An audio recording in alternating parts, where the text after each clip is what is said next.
It's an honor and pleasure for me to be here, to be invited at this very fascinating meeting. I'm very happy to be able to give this talk. So my co-authors are my co-workers, Fabian Schmitz, Oliver Hering, and Felix Kolpak, who worked on different topics of the presentation. So, what's the main mission? The main mission is, if you look to the classical design process, you start to design components with nominal material properties, with the function and the load, design the geometry, and then manufacture it. Then you end up with a product whose properties are not the nominal ones which we assumed at the beginning. So you have to increase your safety factor. Increasing the safety factor means you have to increase your mass. So the idea is, of course, as some of you do, partly, and some not, to include the properties which you change during the manufacturing into the design phase. That means you are predicting the manufacturing process, the properties, then set it into the design process and end up with a part whose weight is lighter because the unknown safety margin has been reduced significantly. So, from this perspective, if we look to the product properties we are changing in metal forming, we have on the left-hand side the residual stresses, naturally work hardening, damage, and texture. And those product properties influence the performance in service, like the hardness of the part, the impact energy, fatigue strength, and stiffness. So, it should be our main goal to determine, as a manufacturing engineer, also those properties precisely in order to give them to the designer who will hopefully save with that mass and weight. So this is the agenda of my talk. There are two parts. The first part, which is the main part of the talk, is about the determination of flow stresses up to a large strain, material behavior under load reversal, and damage. So you see here the title, The Magic of Forward Rod Extrusion. Forward rod extrusion is a typical industrial manufacturing process, and we misuse that process for determining material properties at very high strains. So in that sense, I call it magic because you will see that this process has some very interesting properties. So let me start with the flow curve evaluation, and if you look to typical cold forging processes or plate forging processes, you see here the two strains, the logarithmic strains, going up to values of 2, 3, 4, and maybe even further. And if you go, on the other hand, to the flow curves which we have, which we determine in the simple tension test, we just go to values of 0.02, 0.03, and in upsetting at most 0.8, usually 0.5 to 0.6. And then the rest of the flow curve has to be extrapolated. And using some typical extrapolation curves, you end up with an error at the critical values of strain, which can be quite considerable. So it's a main aim to obtain flow curves at high strains without extrapolation. And for that purpose, we use the forward extrusion test. And for those of you who are not familiar with forward rod extrusion, it's quite simple. You start with a cylindrical billet, put it into a die, and with the help of a punch, you extrude the extrudate through the opening, smallest opening of the die. And then, after, you have an ejector and eject the part out. If you look to the basic process parameters, you have on one hand the strain, which is the so-called extrusion strain, which is the logarithm of the initial cross-sectional area, which is undeformed, to the final cross-sectional area, A1. So this is the basic parameter, And the second parameter is the die angle, or the shoulder opening angle, to alpha, which is another process parameter. So with those two parameters, we can achieve interesting results. Because the test is a quasi-static a quasi-steady state process. That means you have over your axis nearly constant properties over the axis. And of course, they vary over the radius in the part here over the radius, but over the axis in the shaft, you have basically constant properties. And the strain on the central axis, that's another interesting property, on this axis is exactly the strain you compute from your ratio of areas. So, what can we do with that? If you look to this, if you look to an element on the axis, this element is in fact exposed to a simple tension test. So by extrusion on the axis, we do a simple tension test. The only difference to simple tension is that we have an imposed or superposed hydrostatic pressure. And the nice thing is we can influence this hydrostatic pressure. And by that way, we can achieve strains in the central axis which are very high, much higher than the simple tension test because we prevent the instability. So that's the basic idea, and using this basic idea we did several experiments. Now this is an example for a typical cold extrusion steel, 16 manganese chrome 5. So with different extrusion strains and with the same shoulder opening angle we produce different parts, and for those parts we took a simple tension specimen out of the center of the shaft, and with that we did several simple tension tests and end up with the initial yield stress for those specimens which characterize the flow curve or the flow stress at those high strains. So this is the simple idea. And if you do that, then you can go up to strains of 1.7. In fact, you can even achieve 2, but our machinery was not big enough to do that, and end up with the yield stress, with the flow stress at very high strains. So this is the curve without extrapolation. If you use a swift extrapolation scheme, you can extrapolate the flow stress very accurately because you have for almost every point the flow stress given. So this is the final flow stress we try to achieve, and you see we have, without extrapolation, in a way, the correct values. So if you compare them with the extrapolations from the simple tension test as a classical test or the compression test, you see that those values are far away from each other, and that the extrapolation or the flow stress determination we do with the extrusion test is in the middle of both, and this is of course the more accurate one. And here on the right you see the achievement. We have in the simple tensile test a strain of 0.2, then a strain of 0.7 in the upsetting test, and here we can go up to 1.7 in the test. Okay, so that means we have here a method to determine flow stresses to very high strains, and that can help us to improve our simulation. The second point I would like to discuss related to properties is again related to the flow stress or the hardness of the product, and it's related to the material behavior under reversal of loads.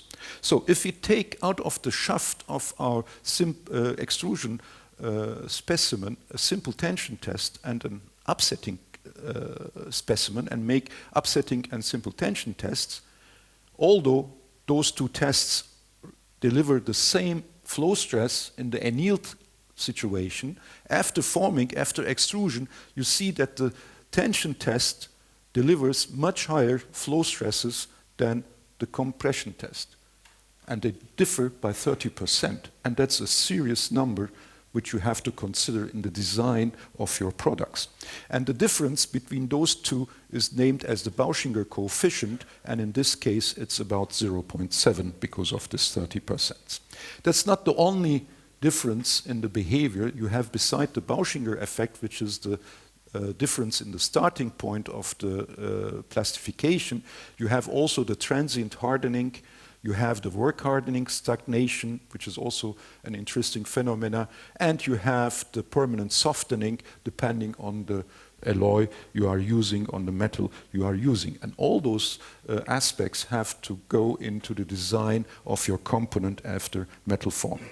So in this talk, I will only consider the Bauschinger effect. And what you see here, we use the same procedure with the simple tension test after extrusion, and then took from the specimens of extrusion compression specimens and end up with the compression yield stress. And you can see that they are quite different compared to the tensile flow stresses in reality. And this is exactly the point we have investigated here. And you can see that we also obtain the stagnation, the permanent softening, and so on. But what is important for us at the moment, those blue lines are the tensile tests, the red lines are the compression tests. We end up with the Bauschinger effect, and in that case we have a convergence at a rather low strain of 0.2, and then the coefficient remains the same. For different materials, this curve looks different. So if you do not use that, then you produce a part, and your customer of that part will design it according to this idea. He will say, okay, you have cold worked that part, it has a tensile strength of 950 megapascal, even in compression. The tensile strength is, the yield strength is probably the same, 950, and you end up with a high strength product. However, the fact is the following: if you use this Bauschinger effect, in compression, your part only sustains 660 megapascal instead of 950 megapascal. And if you don't consider that in your design, you can make an error, or you have to assume higher safety factors. Okay, now I'm coming to the third part of the properties. That's the damage. Damage, as we understand it, is the initiation, evolution, and coalescence of voids in the microstructure of the part, of the metal. I know damage in industry is a nightmare. Nobody wants to talk about damage because damage is associated with failure. But this is not true. You have in every cold-worked part damage, which doesn't need to be failure. So damage is not failure. But what is important is that this damage is influencing the product properties in service. So you have to know the level of damage you induce, or you have to design your metal forming process such that you reduce the damage so that your product properties get better and better. Now, the interesting point is this damage in metal forming, which is necessarily there, you cannot talk it away, it's there.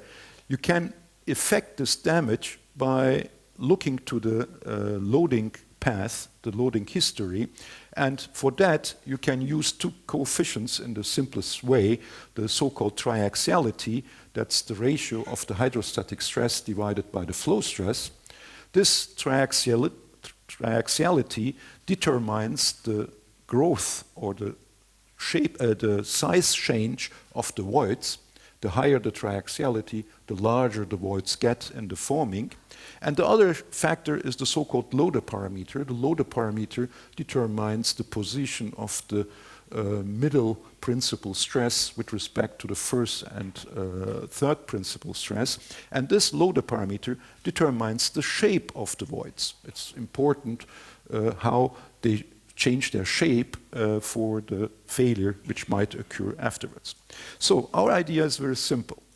If we know that those are influencing the voids, and if we know that those voids influence the product performance, for instance, the cycles to failure, then we can influence the metal forming process such that we can control the triaxiality for the same geometry which we would like to produce, and the loader parameter.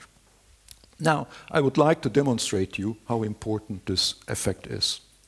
And again, the extrusion test.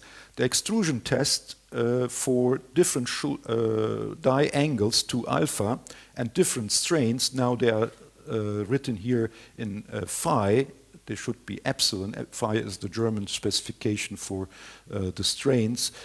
So for different strains, and you see the triaxiality, the maximum triaxiality you produce in the forming in extrusion, and also as a function of the angle. What you can see here is, for instance, for the strain 0.5, depending on the shoulder opening angle, you come from negative triaxiality, which is good for damage, so you prevent the evolution of damage, up to positive triaxiality at higher shoulder angles or die angles, which is not good for damage. You will provocate damage in that way. And you see also that with increasing strain, the triaxialities also go down in the negative direction, and hence the higher the strain is, the smaller is the damage in that case. And interestingly, the smaller the strain is, the higher is the damage. And that's also a change in mind for many working on metal forming, because people think the higher the strain, the bigger is the damage. That's not true. It depends on your path, on your stress path, and this is shown here very clearly. So I would like to concentrate on this type of specimens. So because those have the same strain, they have the same hardening, and different triaxialities, so I expect that for those specimens which I take in the middle of the part, I will have different damage values. We talk about that. And this is shown here. So you can see very nicely the void formation in the inclusions, and those are the three specimens we consider with different die angles, the same strain. And what you see here is, on one hand, the triaxiality, which is shown here by eta. The triaxiality increases to the larger angle, to a positive number, and decreases to the smaller angle. And here you see the area, void area fraction with respect to the initial void area value. And very clearly, we are almost not changing the void fraction for an angle of 30 degrees. So the voids remain, they get even smaller. And we are increasing the voids with increasing shoulder angle up to a value of which is 4 times the voids at the beginning. So a 4 times increase of the voids. And you can prove that very nicely by precise density measurements which we have at our institute. And you can see that with the increasing triaxiality, now the direction is different than this chart here. You have the positive triaxialities at the bottom and the negative ones at the top. You see that the density decreases with positive triaxiality, which means that you get more voids. And please notice the scale here. The differences are at the 3rd digit after the decimal point.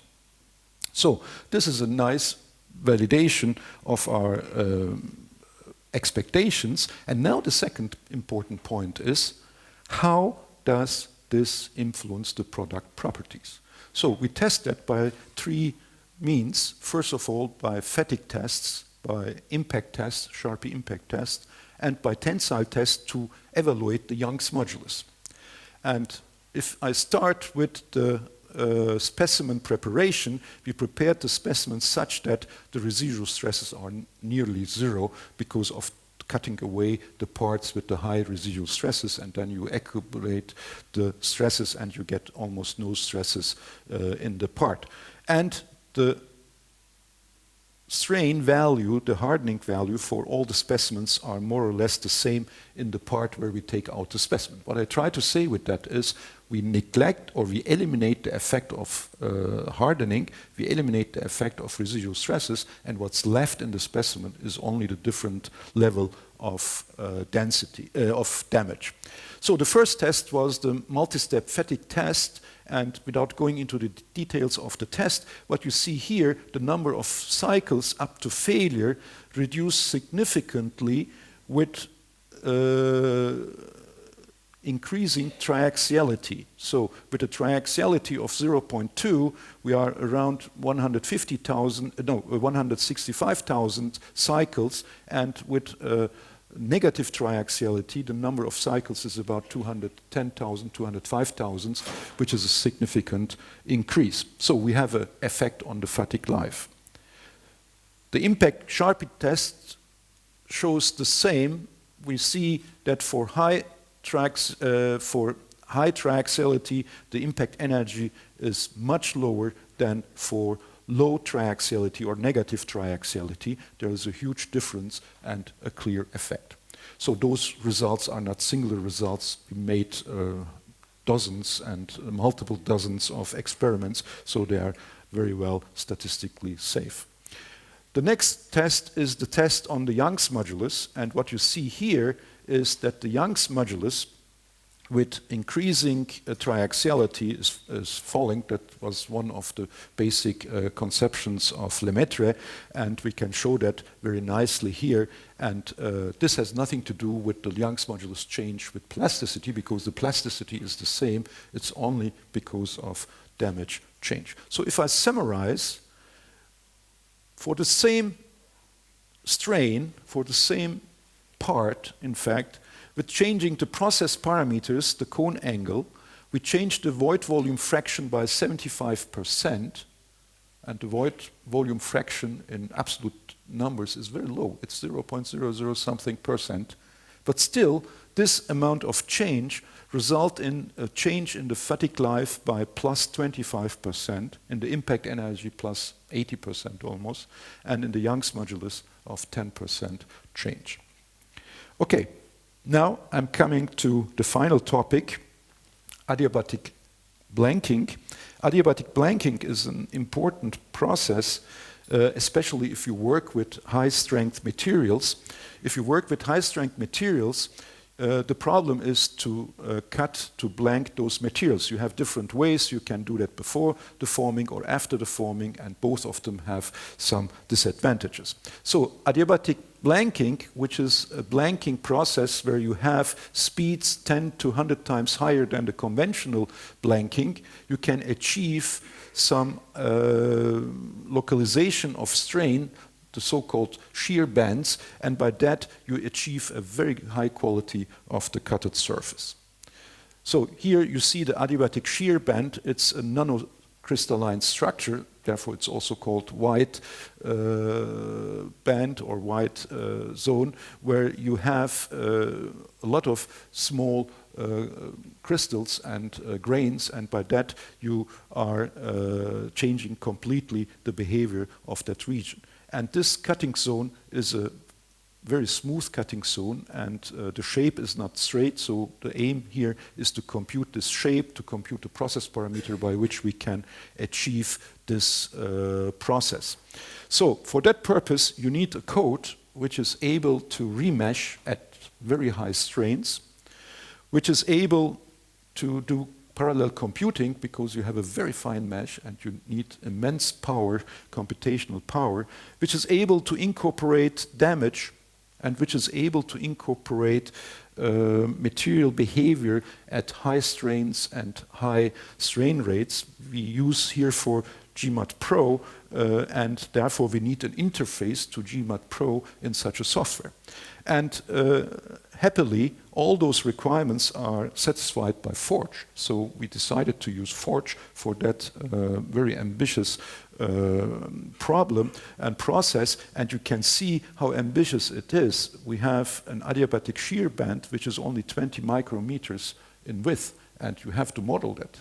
And this is the challenge of this process. So this is the material data for different strain rates. We use the Johnson-Cook flow stress description for two materials. We use a high carbon steel, and we use a typical hot stamping steel, 20 manganese bore 5, and you see the flow curves, they differ from each other, and also the sensitivity to strain is different for both cases. Now,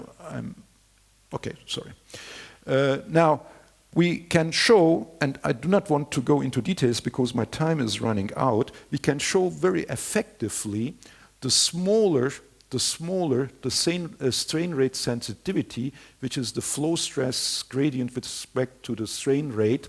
The smaller this gradient is, the bigger, the sharper is the localization of the strain. And this can be shown for the two materials we have in hand. We have the 20 manganese bore steel, which has an M factor of that value, and the carbon steel has a almost double size M factor. So here we expect less localization, here we expect larger localization, and we model that by Forge. And here you see the strain rates at the beginning of the process, so that's the shearing zone. And you see that localization happens very quickly with the manganese bore steel, and you get a small shear band compared to the high carbon steel. And this is the shearing zone for this high strength materials. And you see you have almost a double shear band in the high carbon steel as in the other one. And the strain distribution is shown here. So this is the strain distribution, and you see that you have a localization as expected, which is higher for the manganese steel as for the high carbon steel. And the temperature distribution you see here up to 700 degrees temperature. And the nice thing is, if you do nano hardness measurements, the surface, and that's very important for the customer, that the surface hardness increases drastically in case of the high carbon steel by 510 HV, which is nano hardness tests I want to emphasize. And in the case of the manganese steel, only 150, because the crystalline structure is disturbed completely. So with that, my time is running out, and I would like to conclude. I hope I could give you some impulses in using different material properties to determine your product properties accurately. And I would like to thank you for your attention, and I'm happy to answer questions. Thank you.